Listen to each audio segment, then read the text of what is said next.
नमस्कार, good morning. आप सभी का एक बार फिर स्वागत है द करंट अफेयर शो में, जहाँ पर आपको हर रोज़ देखने, पढ़ने और समझने को मिलते हैं करंट अफेयर रिलेटेड सारे important questions.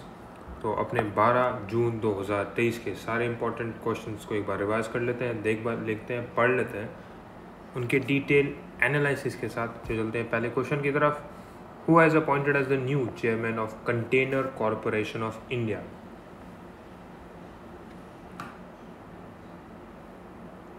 Container corporation of India के नए अध्यक्ष के रूप में किसे नियुक्त किया गया है? तो इसका आंसर हो जाएगा संजय स्वरूप। आपने पढ़ा होगा कॉनकोर। आपने कई बार जो कंटेनर्स होते हैं उनके ऊपर लिखा देखा होगा कॉनकोर, जो बड़े बड़े कंटेनर्स होते हैं। तो कंटेनर कॉरपोरेशन ऑफ इंडिया का नया जो चेयरमैन है वो संजय स्वरूप को जो है नियुक्त किया गया है बाय PS।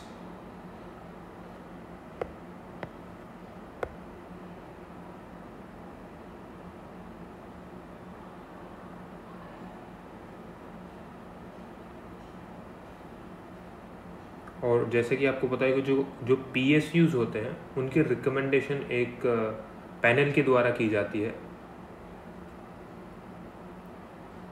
जो PSUs होते हैं उनके जो चेयरमैन्स होते हैं, जो बड़ी बड़ी जो पोस्ट होती है, उनके अपॉइंटमेंट जो है एक पैनल के द्वारा की जाती है। उस पैनल का नाम क्या है? Public enterprise selection board, PESB एक पैनल होता है जो कि इनकी रिकमेंडेशन देता है गवर्नमेंट को। और ये कॉनकोर, जो है कंटेनर कॉरपोरेशन ऑफ इंडिया, जो ये PSU किस मिनिस्ट्री के अंदर आता है? ये आता है, याद रखिएगा, ministry of railway. Ministry of railway के अंडर ये जो है PSU आता है।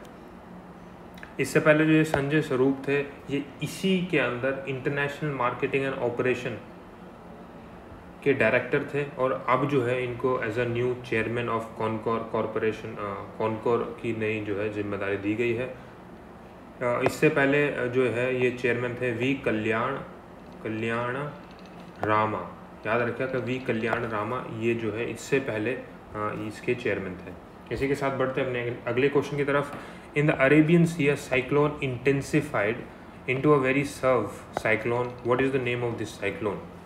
अरब सागर में एक चक्रवात बहुत तेज गंभीर चक्रवात में बदल गया है। इस चक्रवात का नाम क्या है? अभी हाल ही में जो अरेबियन सी है वहाँ पर एक चक्रवात है, वो इंटेंसिफाई हो गया है। तो उस चक्रवात का आपको नाम बताना है। तो उस चक्रवात का नाम जो है वो बिपारजोय इस चक्रवात का नाम होगा। और ये नाम किसने सजेस्ट किया है? ये सजेस्ट किया है बांग्लादेश ने। और इसका मीनिंग हो जाता है डिज़ास्टर। इसका मीनिंग होता है डिज़ास्टर और क्लैमिटी,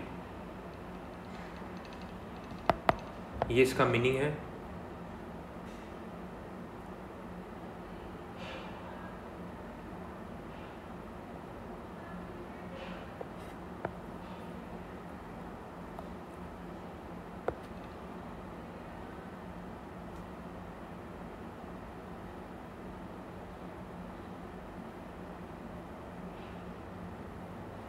अरेबियन सी में एक जो चक्रवात है वो इंटेंसिफाई हो गया है, मतलब कि बहुत ज़्यादा गंभीर हो गया है। तो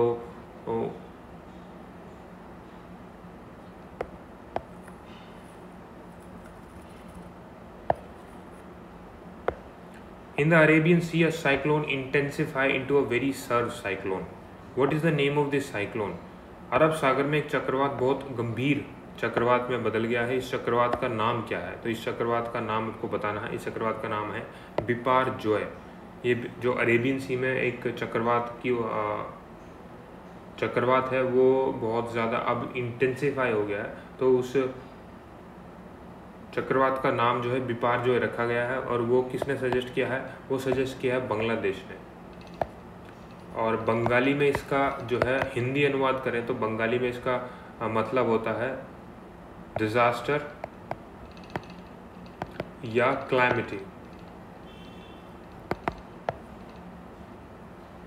इससे पहले आपने पढ़ा होगा कि मूचा साइक्लोन है वो उसने जो म्यांमार को हिट किया था, और इसका नाम जो यमन देश ने दिया था। और इसी के चलते जो म्यांमार को सहायता देने के लिए, असिस्टेंस देने के लिए भारत ने एक ऑपरेशन चलाया जिसका नाम था ऑपरेशन करुणा। आपको याद होगा।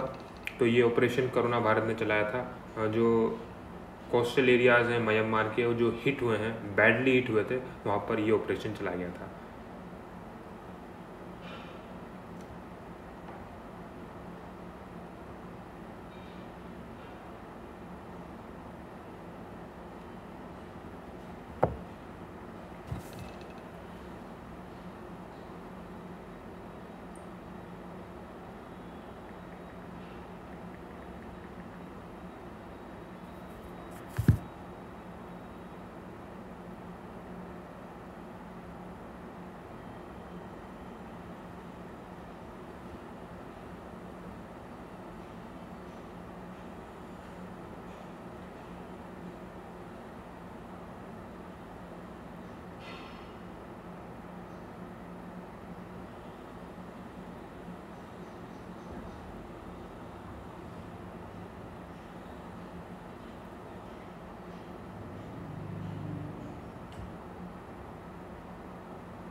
देखिए, जब हमने मोचा साइक्लोन पढ़ा था उसके अंदर जो है ये साइक्लोन कैसे बनता है उसके बारे में बात की थी। तो आज एक बार फिर हम साइक्लोन का निर्माण, हाउ साइक्लोन्स फॉर्म्ड, इसके बारे में थोड़ी चर्चा करते हैं। ऐसी जो आप करंट अफेयर्स के जो चैनल्स देखते हैं उन पर ऐसी जो है व्याख्या आपको कहीं नहीं मिलेगी। ये एक्सप्लेनेशन केवल इसी चैनल पर मिलती है। तो इसलिए जानते हैं इसके बारे में कि साइक्लोन्स कैसे बनते हैं। देखिए, जैसे मान लीजिए समुद्र है और आपको पता होगा कि एयर जो है वो हाई प्रेशर से लो प्रेशर की तरफ जो चलती,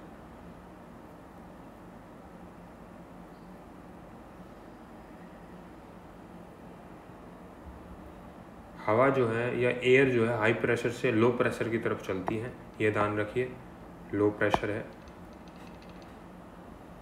तो मान लीजिए समुद्र है और यहाँ पर जो है वार्म टेम्परेचर है या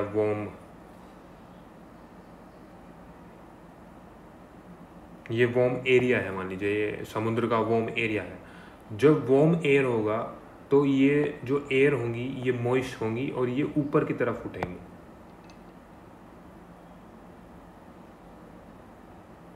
ये जो एयर होगी ये वार्म होंगी, गर्म होंगी और मॉइस्ट होंगी, नमी इनमें होगी, तो ये ऊपर की तरफ चलेंगी। तो इसका सिंपल एग्जांपल ये देखिए, जैसे कि ये धरती है, ये धरती मान लीजिए, और ये अर्थ है और यहाँ पर आपको पानी रखा हुआ है, कोई पानी जमा है।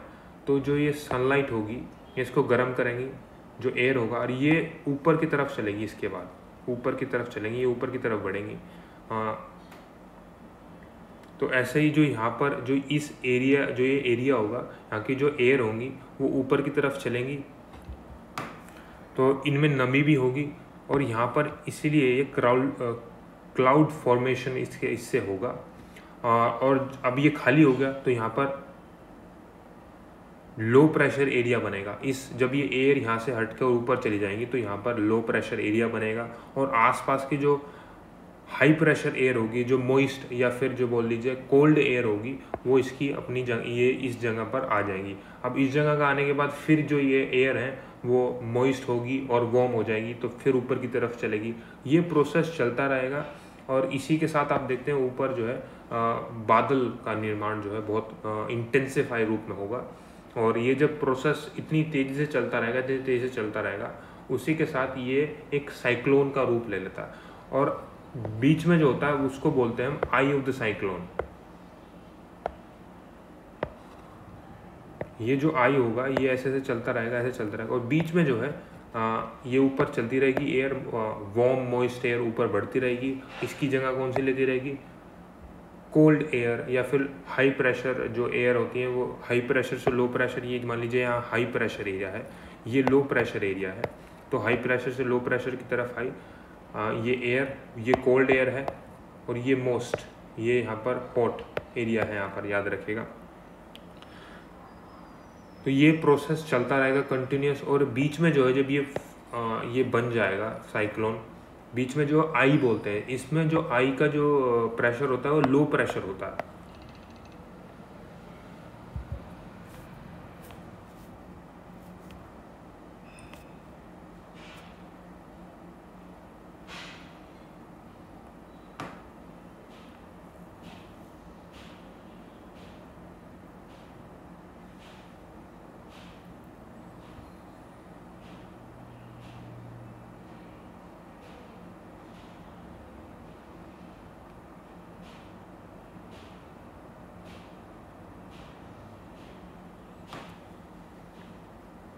तो आई होप आपको ये जो है समझ में आया होगा। और भारत में होने वाले पिछले साइक्लोन्स के बारे में अगर पढ़ लेते हैं,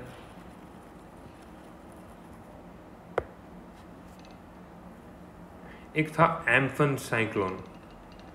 एम्फन साइक्लोन ये कहाँ पर आया था? ये आया था वेस्ट बंगाल और उड़ीसा।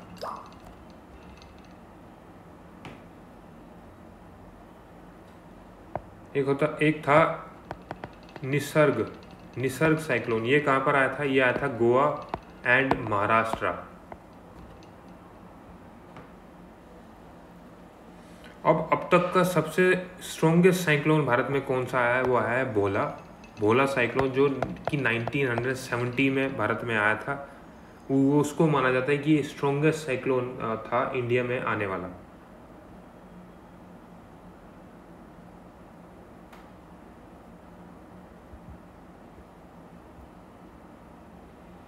तो आई होप आपको समझ में आएगा। इसके साथ चलते हैं नेक्स्ट क्वेश्चन।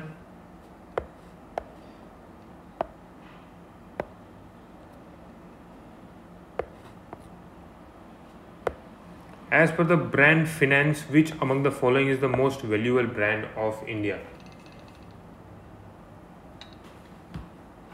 तो ब्रांड फिनेंस 2023 में एक रिपोर्ट जारी हुई, तो इसमें आपको बताना है कि ब्रांड फिनेंस के अनुसार निम्नलिखित में से भारत में सबसे मूल्यवान ब्रांड कौन सा है?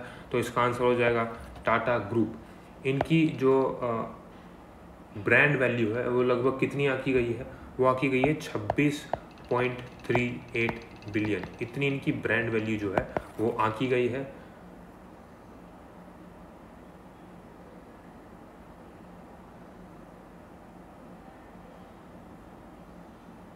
और टाटा ग्रुप जो है वो जो इनकी जो ब्रांड फिनेंस ग्लोबल 500 2023 ये रिपोर्ट है, इसकी 500 जो इन्होंने कंपनी जो all over the world brands लिए हैं 500, उसमें एक टाटा ग्रुप ही है जो टॉप 100 में इंक्लूडेड है। बाकी कोई भी जो है इंडियन कंपनी टॉप 100 में इंक्लूडेड नहीं है।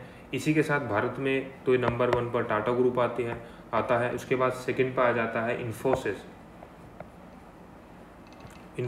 इनकी ब्रांड वैल्यू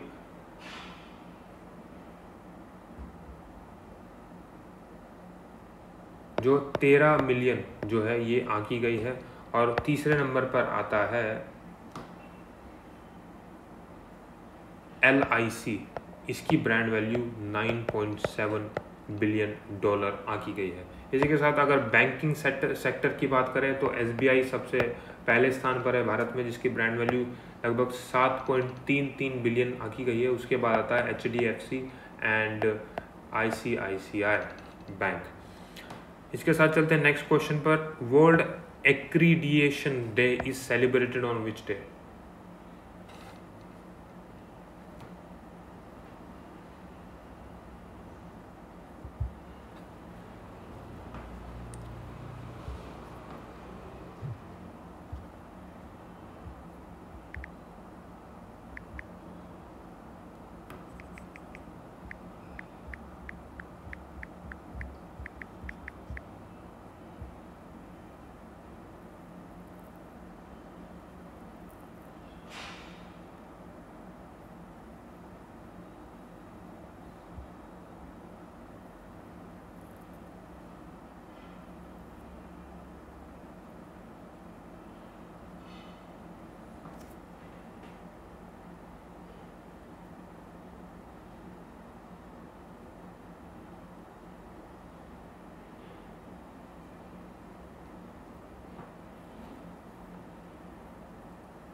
विश्व प्रत्ययन दिवस किस दिन मनाया जाता है? तो इसका आंसर हो जाएगा जून 9।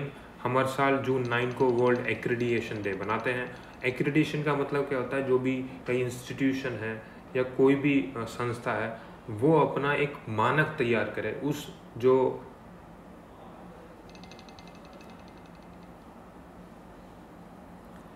उनके अकॉर्डिंग असेसमेंट होना चाहिए। जैसे कि आपने देखा होगा कि जो इंजीनियरिंग यूनिवर्सिटीज़ होती हैं, जैसे AICTE, AICTC,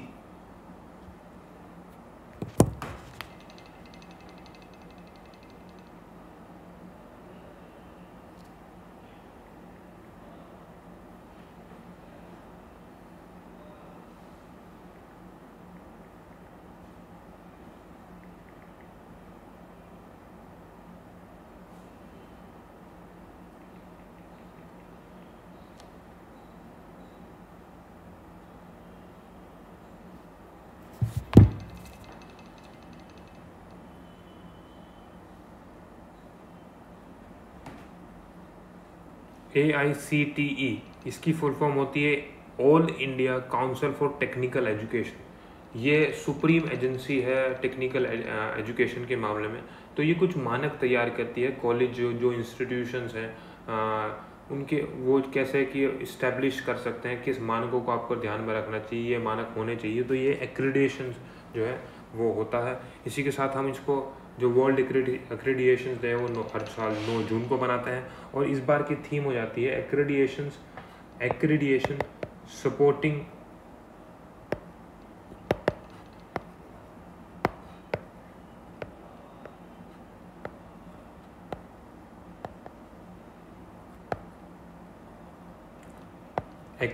supporting the future of global trade.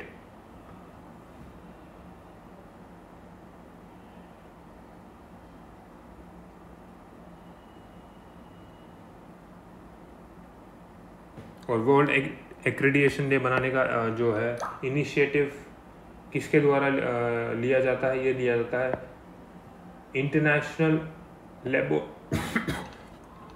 International laboratory accreditation corporation और इंटरनेशनल एक्रेडिएशन फोरम, इन दोनों एजेंसीज के द्वारा जो है प्रमोट किया जाता है एक्रेडिएशन को, और इनके द्वारा जो है ये मनाया जाता है।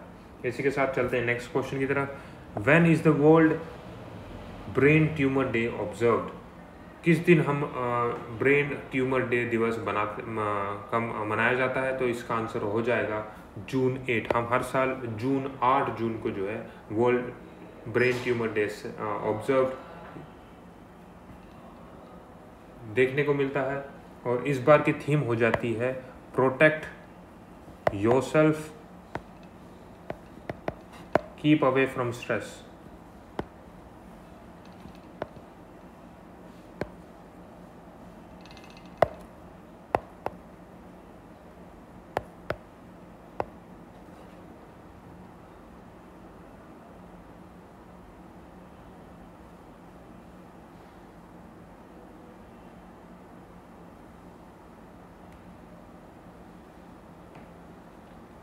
ब्रेन ट्यूमर से क्या मतलब होता है? जब भी कोई अनइवन ग्रोथ आपको किसी भी ब्रेन के पार्ट में देखने को मिलती है और वो इतना बढ़ जाता है कि उस पार्ट का जो काम है, जो उस पार्ट का हिस्सा है, वो लगभग उसमें खून जो है वो मिनिमम मात्रा में पहुंचता है, और वो जो ट्यूमर है वो उस पार्ट को बैडली इफेक्ट करता है by putting the pressure on that part.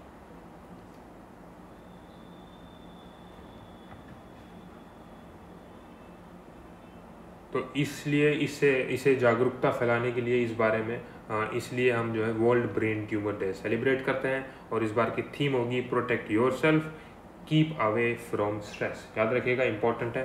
चलते हैं नेक्स्ट क्वेश्चन की तरफ। Which Indian state space startup is building the world first multi sensor observation satellite? कौन सा भारतीय अंतरिक्ष स्टार्टअप दुनिया का पहला बहु सेंसर अवलोकन उपग्रह बनाने जा रहा है? तो इसका आंसर हो जाएगा गैलेक्स आई। ये गैलेक्स आई जो है ये वर्ल्ड का पहला मल्टी सेंसर ऑब्जर्वेशन सैटेलाइट बनाने जा रहा है।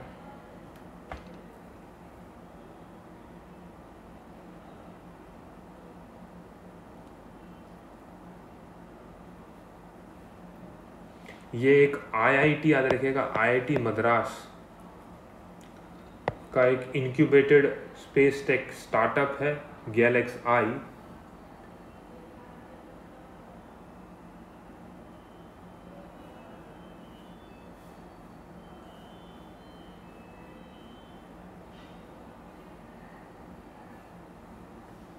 और with the help of visual spectrum camera providing.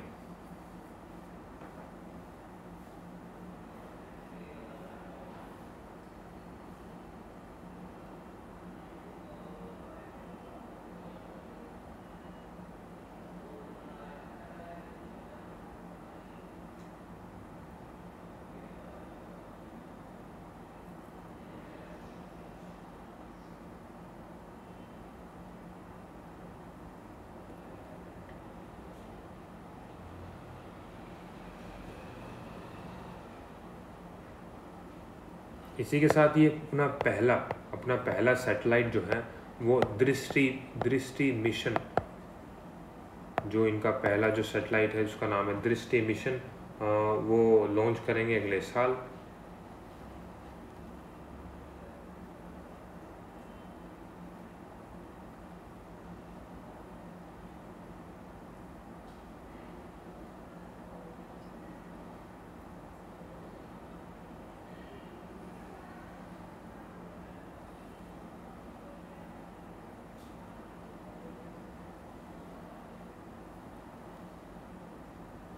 इसका बेसिकली एम क्या होगा कि ये ज़्यादा से ज़्यादा क्लियर जो पिक्चर्स हैं सैटेलाइट्स की वो हमें स्पेस की वो हमें भेजेगा with this multi sensor observation satellite. और इसमें कई अनोखे प्रकार के जो कैमरे जो का इस्तेमाल किया गया है। तो ये था इसके बारे में। इसके साथ चलते हैं नेक्स्ट क्वेश्चन की तरफ। According to the Tracking SDG 7, the Energy Progress Report, how many people worldwide lack to electricity?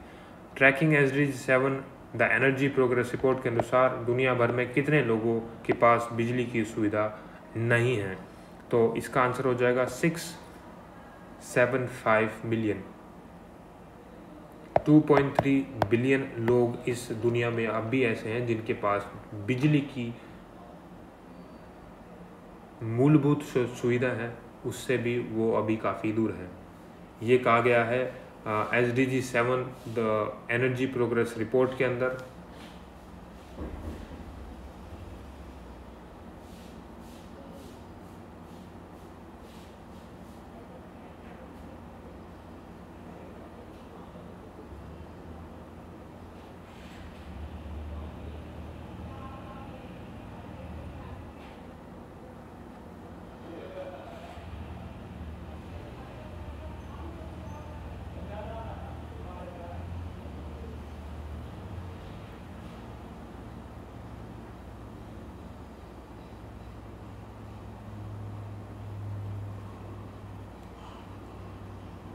और 2.3 बिलियन लोग अब भी इस विश्व में ऐसे हैं जिनके पास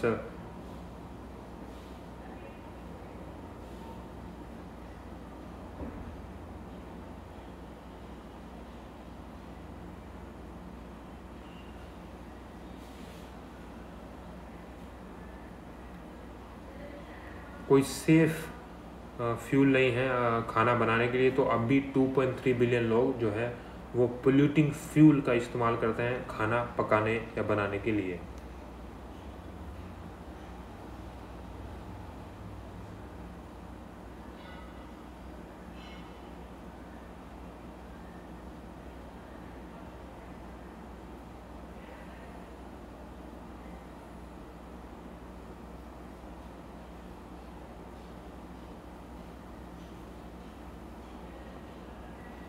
और याद रखिएगा जो ये रिपोर्ट है tracking SDG 7 the energy progress report, ये 5 जो मेन एजेंसी है, जो 5 इंटरनेशनल ऑर्गेनाइजेशन हैं उनके द्वारा प्रेजेंट की गई है। जिसमें पहला आता है इंटरनेशनल एनर्जी एजेंसी, दूसरा आता है इंटरनेशनल रिन्यूएबल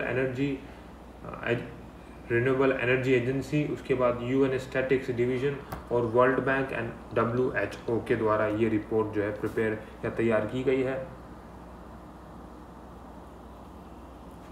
और इसी के साथ इसमें कहा गया कि जो SDG जो गोल्स हैं सस्टेनेबल डेवलपमेंट गोल, उसके अंदर जो 7 ये SDG 7 जो है वो इन्हें लगता है कि 2030 तक हम अकम्प्लिश नहीं कर सकते। और आपको याद होगा, नहीं याद हो तो मैं बता देता हूँ, जो SDG 7 है वो ensure access to affordable, reliable, sustainable and modern energy for all, कि सबको जो है अफोर्डेबल एक मिनिमम अमाउंट में जो है या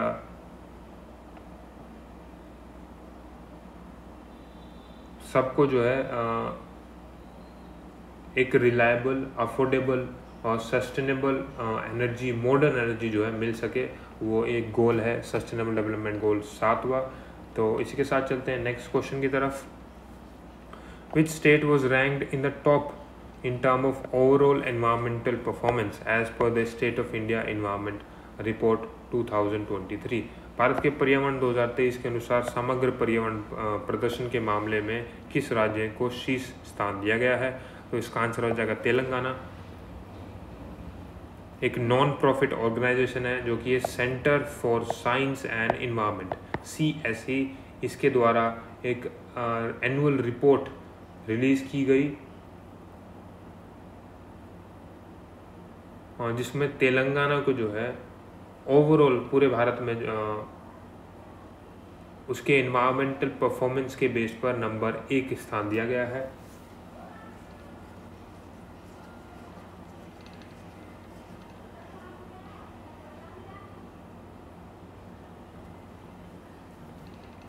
इसी के साथ चलते हैं नेक्स्ट पर। Which of the following is the most expensive city for expats in India?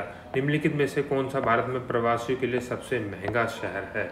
तो इसका आंसर हो जाएगा, एक रिपोर्ट प्रेजेंट की गई बाय मर्सर याद रखिएगा, मर्सर्स के द्वारा एक रिपोर्ट प्रेजेंट की गई कॉस्ट ऑफ लिविंग, उसके अंदर मुंबई को जो है एज जो प्रवासी हैं जो कि एक दूसरे से दूसरी जगह आते हैं उनके लिए सबसे महंगा शहर जो मुंबई शहर को माना गया है।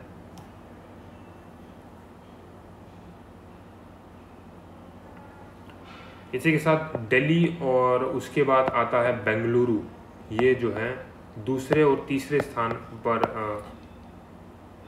इनको रखा गया है। और जो ये मर्सर की रिपोर्ट है ये लगभग 227 सिटीज़ को इसमें इंक्लूड किया गया अक्रॉस 5 कॉन्टिनेंट्स।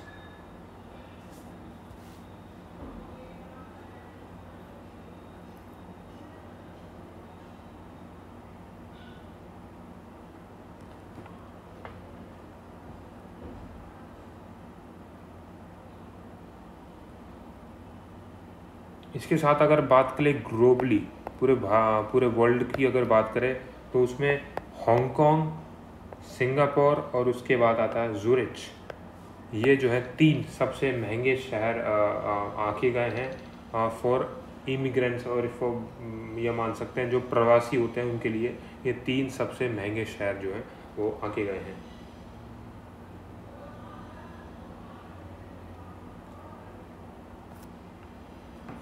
नेक्स्ट पर आते हैं, which country has emerge as the second largest producer of crude steel. अभी भारत के जो इस्पात मंत्री हैं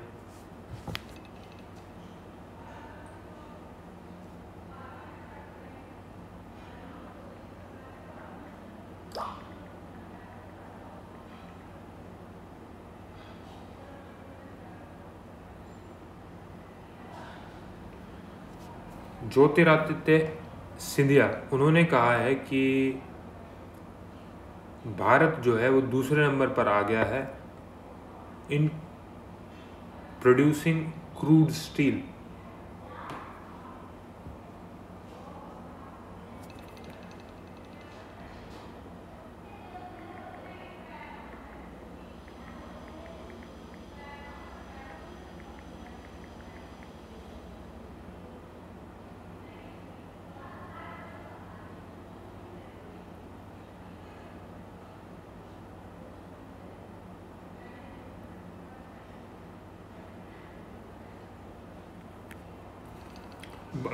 जो 2022 में हमने जो ऑयल माफ़ कीजिएगा जो स्टील क्रूड स्टील है उसका प्रोडक्शन जो है काफ़ी तेज़ी से ऊपर बढ़ा है, तो हमने जापान को पीछे छोड़कर ये दूसरा स्थान हासिल कर लिया है।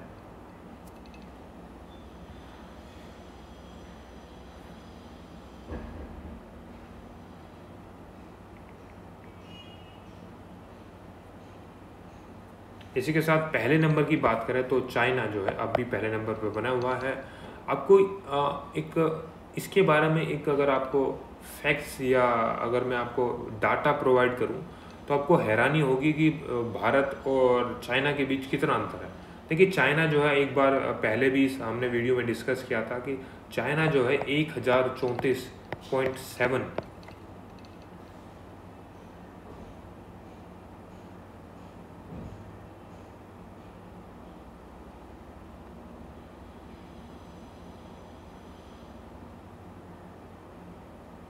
मैट्रिक टन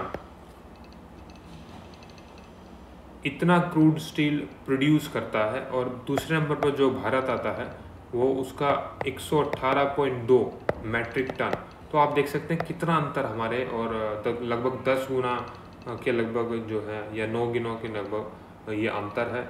और ये आपको भी जानना होगा कि स्टील का जो प्रोडक्शन है जो चाइना कर रहा है इतना ज़्यादा, वो एक्सपोर्ट जो है वो बहुत कम मात्रा में करता है, केवल 10% जो है एक्सपोर्ट करता है, और ज़्यादा से ज़्यादा जो 90% है वो अपने देश में ही कंज्यूम करता है। इसलिए आप देख सकते हैं इनके जो इंफ्रास्ट्रक्चर है वो इतने तेज़ी से ग्रो कर रहा है, इतने तेज़ी से, और इसके बावजूद 10% वो एक्सपोर्ट करने के बावजूद टॉप एक्सपोर्टर है इन द वर्ल्ड।